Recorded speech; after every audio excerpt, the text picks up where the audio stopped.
একটি রহস্যময় রাত ব্রেক টাইম। একদিন রাতের বেলা তানিয়া তার বন্ধুর বাড়ি থেকে ফিরছিল।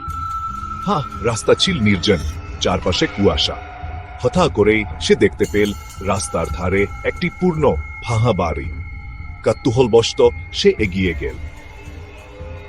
বাড়ির দরজাটি অদ্ভুতভাবে খোলা ছিল। ভিতরে প্রবেশ করতেই বাতাসের সাথে কেমন হেন ফিসফিস শব্দ শুনতে পেল। ঘরের কোণে একটি পূর্ণ বাক্স পড়েছিল। তানিয়া বাক্সটি খুলতেই দেখা গেল ভিতরে অনেক পূর্ণ চিঠি আর একটি ছোট সোনার চাবি। চিঠিগুলোতে লেখা ছিল, এই চাবি পাবে সে গোপন ধন খুঁজে পাবে। তানিয়া চাবিটি নিয়ে বাড়ির পেছনে গেল। সেখানে একটি ছোট কুণ্ডে গ্যাগর ছিল। ইয়ার তালা চাবির সাথে মিলে গেল। ঘরের ভিতরে তুকতে চারপাশে আলো জ্বলে উঠল।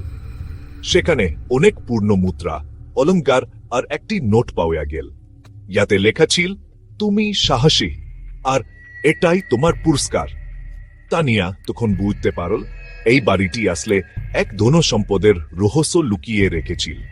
সে বাড়ি ফিরে এসে এই ঘটনা সবাইকে বলল আর তার গল্প গ্রামে ছড়িয়ে পড়ল।